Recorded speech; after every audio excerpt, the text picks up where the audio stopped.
दोस्तों नमस्कार। एडीआल story channel में आपका स्वागत है। हमारी आज की कहानी है अमीरी का तमाचा।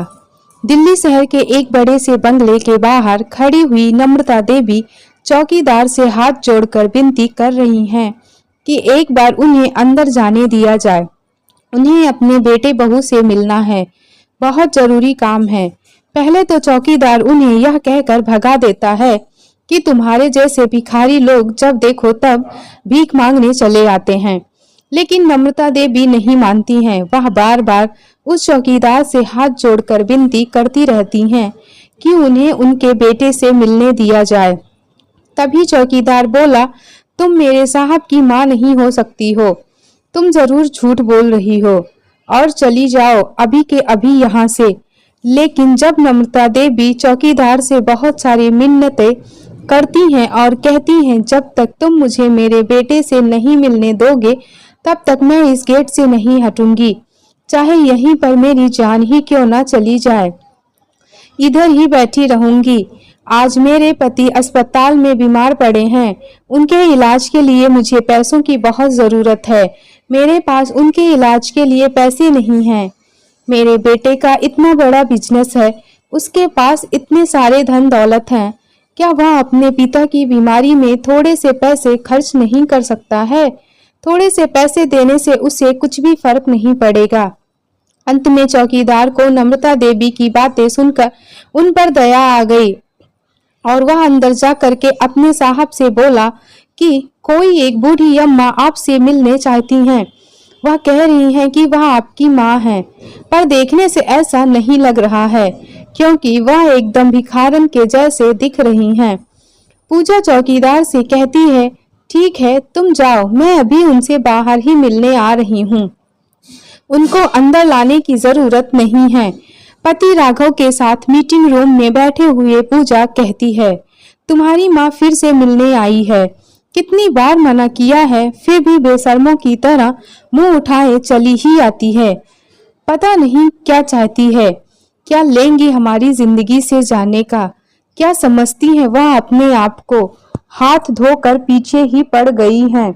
पैसे तो ऐसे मांगने आ जाती हैं कि जैसे वह इस घर में पैसे रख के गई हों। कल इतना अपमान करके भगाया था, फिर भी आ गई बेशर्मों की तरह। चलो हम दोनों जाकर अच्छे से समझाते हैं उस बुढ़िया को कि दोबारा से हमारे घर पर कभी भी ना आए और हमें परेशान ना करे, खुद भी सुकून से रहे और हमें भी सुकून से रहने दे। राघव और पूजा घर से बाहर निकलकर गेट के पास आ रहे थे। अपने बेटे बहू को आता हुआ देखकर नम्रता देवी बहुत खुश हो जाती हैं और आशा भरी निगाहों से दोनों की तरफ देखते रह जाती हैं कि बेटा बहू उनसे मिलने आ रहे हैं तो जरूर वह मेरी मदद करेंगे, अपने पिता के इलाज के लिए पैसे दे ही देंगे। नम्रता देवी अपनी बहू बेटों के सामने हाथ जोड़कर खड़ी हुई है। बेटा तुम आ गए, बहुत अच्छा किया। तुम्हारे बाबूजी का तबीयत बहुत ज्यादा खराब है, वह 4 दिनों से अस्पताल में भर्ती हैं। मैं रोज 4 दिन से घर पर आ रही हूँ, लेकिन तुमसे मुलाकात नहीं हो पा रही थी। सिर्फ बहू मिलती थी और वह पैसे देने से मना कर देती थी। बेटा तुम्हारे बाबूजी के इलाज के लिए मुझे पैसों की बहुत जरूरत है, मुझे कुछ पैसे दे दो। तभी बहू पूजा बोली, ये भिखारन बुढ़िया, चल निकल जा इधर से, मेरे पास कोई पैसा वैसा नहीं है, पहले ही हम तुम्हारे ऊपर बहुत सारा पैसा खर्च कर चुके हैं। अभी कुछ दिन पहले ही आई थी, तभी तुमने पैसे मांगे थे तो मैंने तुम्हें 5,000 रुपए दिए थे ना, अब इससे ज्यादा रुपए तुम्हें नहीं मिलने वाले हैं, चली जाओ यहाँ से। नम्रता जी बोली, बेटा जो तुमने 5,000 रुपए दिए थे उससे तो तुम्हारे ससुर जी की 2 दिन की दवाइयाँ भी नहीं आई। मेरे पास इतने पैसे नहीं हैं कि मैं उनकी दवाइयाँ और इलाज करवा सकूं। बेटा तुम तो अपने पिता के बारे में कुछ सोचो, आखिरकार वह तो तेरे पिता हैं। माँ मेरे से यह फालतू की बातें मत किया करो, और मुझे नहीं पता कि मेरे पिता हैं या नहीं। और हाँ माँ, मुझे इमोशनल ब्लैकमेल मत किया करो, मुझे सब समझ में आता है। मैं इतनी आसानी से तुम्हारी बातों में नहीं आने वाला हूँ और अब वापस से इस घर के आसपास कभी दिखाई मत देना। अपने बेटे बहू की बातें सुनकर नम्रता देवी निराश हो गई। राघव अपनी पत्नी पूजा से कहता है, पूजा मैं मीटिंग के लिए निकल रहा हूँ, मुझे शाम को वापस घर आने में थोड़ा लेट हो जाएगा। अपने बेटे को कार से जाते हुए देख नम्रता देवी ने कहा, बेटा तुम ऑफिस जा रहे हो, ऑफिस के रास्ते में ही सरकारी अस्पताल पड़ता है, क्या मुझे अपनी कार से अस्पताल छोड़ दोगे? इतना तो अपनी माँ के लिए कर ही सकते हो ना। पूजा घूरते हुए अपनी सास से कहती है, ए बुढ़िया, तेरी औकात नहीं है इस कार में बैठने की, चुपचाप से पैदल निकल जा या कोई रिक्शा पकड़ ले, मेरी कार छूने की हिम्मत भी मत करना। तुझे अपनी कार में बिठाकर मुझे कार को गंदा नहीं करना है। पता नहीं कहां कहां से चले आते हैं भिखारी लोग। कार में बैठने का ख्वाब लेकर एक ऑटो रिक्शा में बैठने की औकात नहीं है और कार में बैठने की बात कर रही हो। चल निकल जा यहाँ से। राघव अपनी कार को लेकर निकल गया। बेचारी नम्रता देवी गेट के पास बैठी बैठी अपने बेटे के कार को जाता हुआ निहारती रही और अपनी किस्मत को कोसते हुए वहीं गेट पर ही फूट फूट कर रोने लगी कि मैं कैसे बेटे को जन्म दी हूँ, जो अपने माँ बाप का ही ना हुआ वह किसी और का क्या होगा। क्या कुछ नहीं किया था हमने अपने इस लाडले बेटे के लिए। अपना सुख चैन सब गंवा दी हमने, सब कुछ तो अपना दांव पर लगा दिया था इसके लिए। अगर आज हमने अपना सब कुछ दांव पर नहीं लगाया होता तो शायद आज तुम इतनी ऐशो आराम की जिंदगी नहीं जी रहे होते। अपने बेटे को पढ़ाने के लिए घर जमीन जायदाद सब कुछ बेच दिया, यहाँ तक कि मैंने अपने जेवर भी गिरवी रख दिए। इतना कुछ करके मैंने इसको बड़ा बिजनेस करवाया, पर आज बेटे ने हमारे साथ क्या किया, ऐसा तो कोई पराये भी नहीं करते हैं। किसी के साथ जितना पराया हमारे बेटे ने हमें कर दिया है, उसे अपनी माँ की तकलीफ दिखाई ही नहीं देती है। ये सब कहते हुए उनकी आंखों से झरझर आंसू बहे जा रहे थे।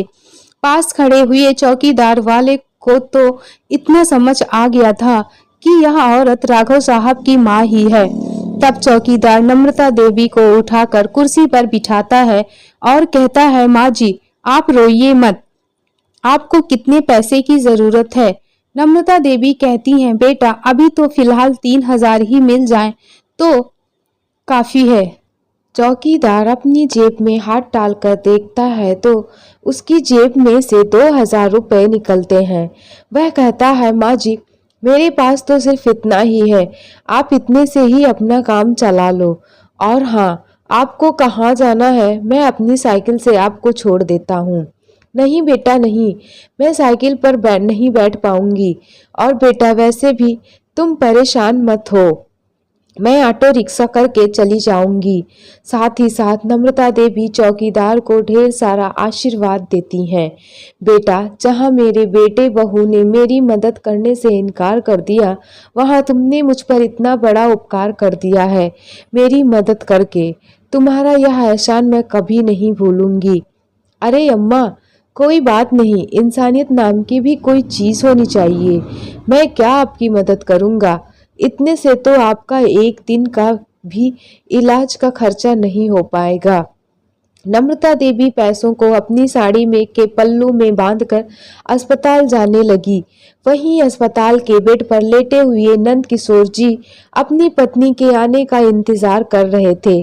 उन्हें लग रहा था कि शायद बेटा बहू से मदद मिल गई है तो उन्होंने पैसे दे दिए होंगे तो मेरी पत्नी की कुछ परेशानियां कम हो जाएगी।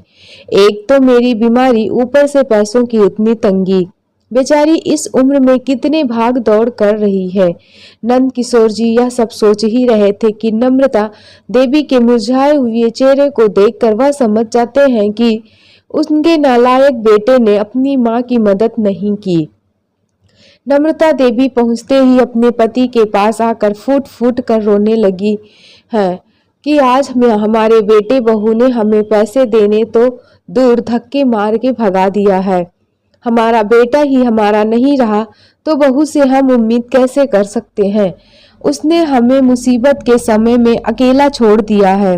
हम तो अपने बेटे के ऐशो आराम के लिए खुद कंगाल हो गए थे, लेकिन बेटा अमीर क्या बन गया, अपने माँ बाप को तो देखना ही नहीं पसंद करता है।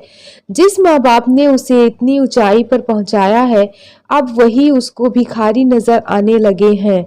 अस्पताल के पास के ही पलंग पर लेटा हुआ एक व्यक्ति, जो कि इसी शहर का एक रईस बिजनेसमैन है, वह नम्रता जी और नंद किशोर जी की सारी बातें सुन रहा था।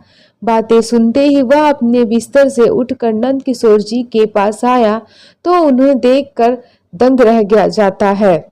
यह तो मेरे गुरुजी हैं। अरे गुरुजी, आप यहाँ कैसे, और आपकी यह हालत कैसे हो गई? बेटा, मैंने तुम्हें पहचाना नहीं। कौन हो बेटा तुम? गुरुजी, मैं सोनू, जो आपके पास ट्यूशन पढ़ने आया करता था। फिर अचानक से नंद किशोर जी कहते हैं, हाँ हाँ हाँ, याद आया। वह वर्मा जी के बेटे, जिनका इसी शहर में कपड़ों का बहुत बड़ा बिजनेस है। तुम उनके बेटे सोनू हो? हाँ गुरुजी, मैं वही सोनू हूँ। पर गुरुजी, मुझे यह समझ नहीं आ रहा है कि आपकी ऐसी हालत कैसे हो गई। मैंने आपकी सारी बातें सुन ली है। अब आप चिंता मत करिए। आपके इलाज में जितना भी खर्चा आएगा वो सब मैं खर्च करूंगा।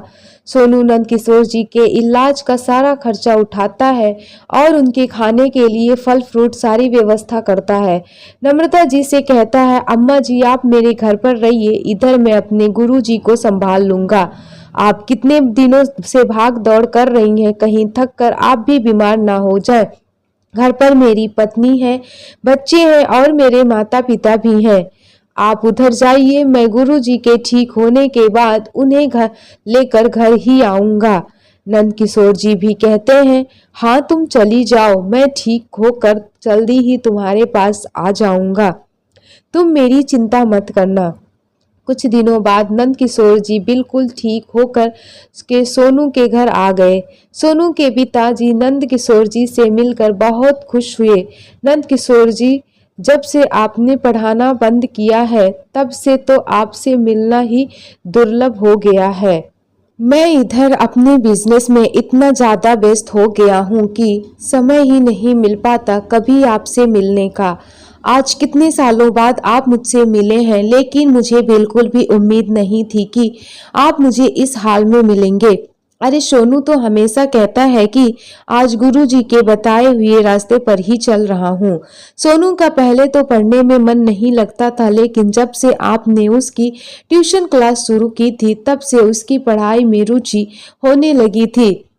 और आपको तो वह भी अभी भी बहुत याद करता है। आपके पढ़ाने का तरीका ही कुछ ऐसा था कि बच्चे बड़े आसानी से चीजों को सीख जाते हैं। कुछ समय तक तो नंद किशोर जी और नम्रता देवी सोनू के घर पर ही रहते हैं। सोनू का घर किसी बंगले से कम नहीं था।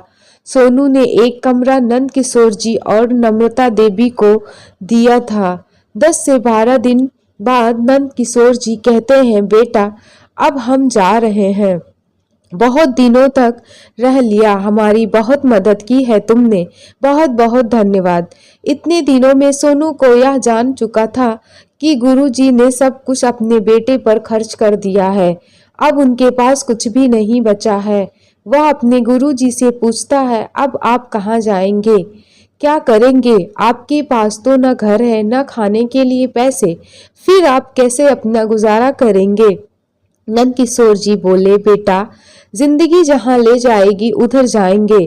कोई छोटा मोटा काम देख लेंगे जिससे हमारे खर्चे निकलते रहें। तब सोनू बोला, नहीं गुरुजी, आपको कहीं जाने की जरूरत नहीं है, मैं आपके लिए कुछ सोचा हूँ। नंद किशोर जी बोले, क्या सोचा है? सोनू मुझे भी बताओ। गुरुजी, आपको तो पता है हमारा बिजनेस बहुत बड़ा है। एक दुकान पर मैं बैठता हूँ, दूसरे दुकान पर मेरे पिताजी बैठते हैं।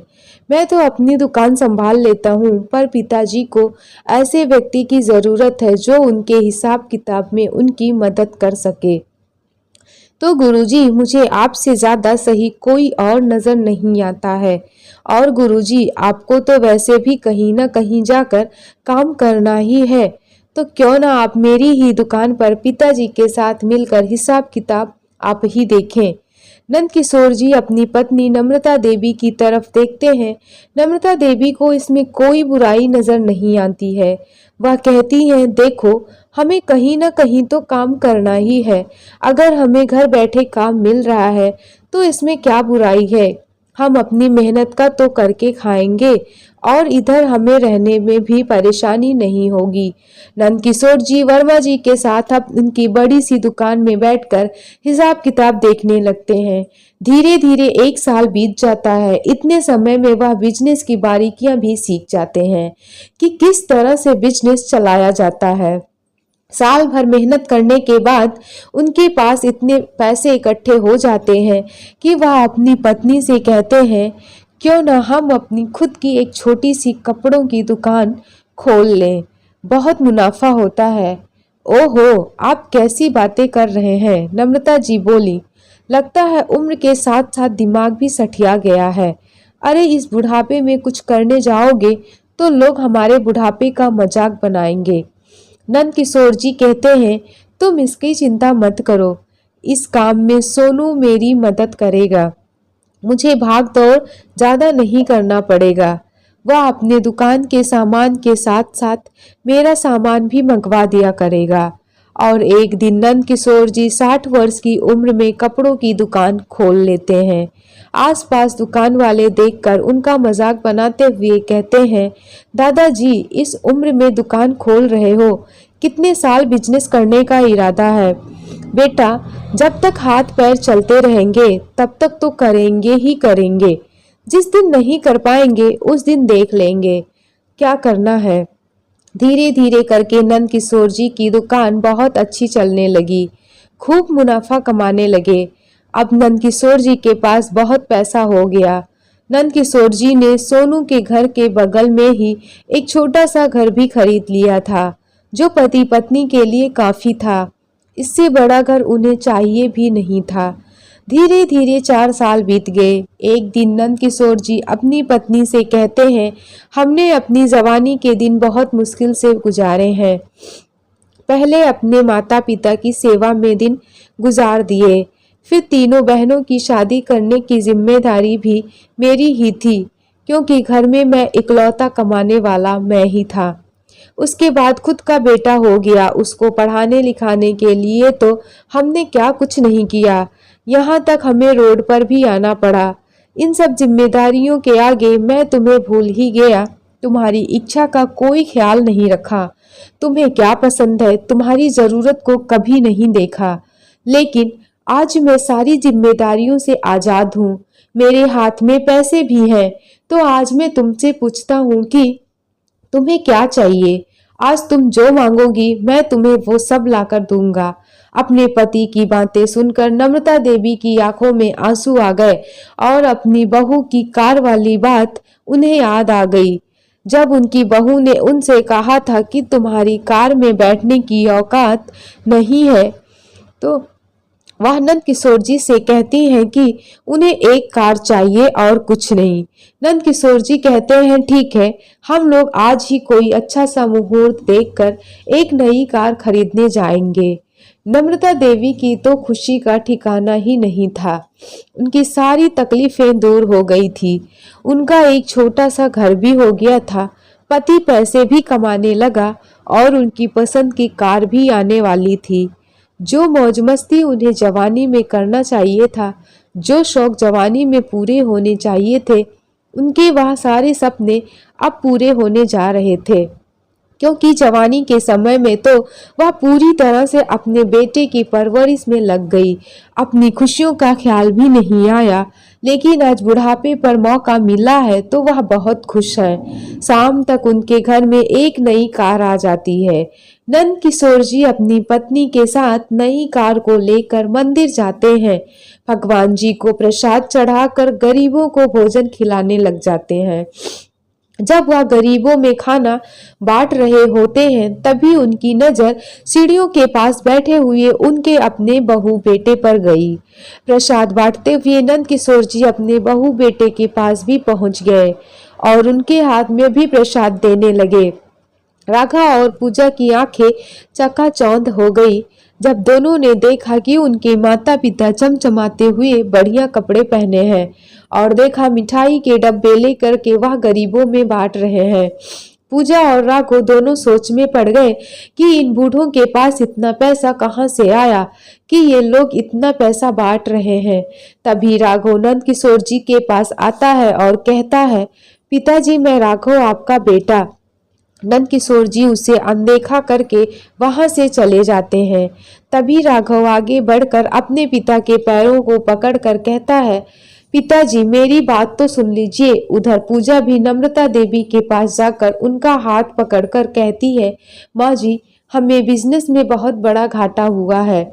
उस घाटे को पूरा करने के लिए हमने अपना घर बेच दिया, अपनी कार भी बेच दी, बैंक से इतना सारा लोन लिया था वह भी नहीं चुका पाए, सर पर इतना सारा कर्जा है।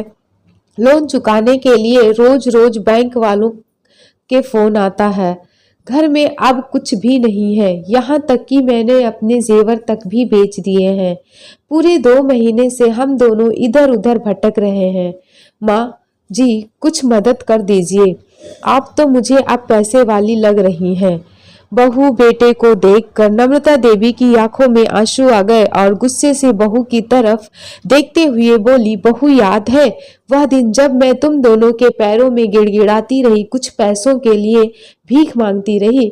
तुम्हारे पिताजी जिंदगी और मौत के लड़ाई लड़ रहे थे, लेकिन तुम दोनों ने मुझे मेरी औकात दिखाकर धक्के मार के वहां से भगा दिया था।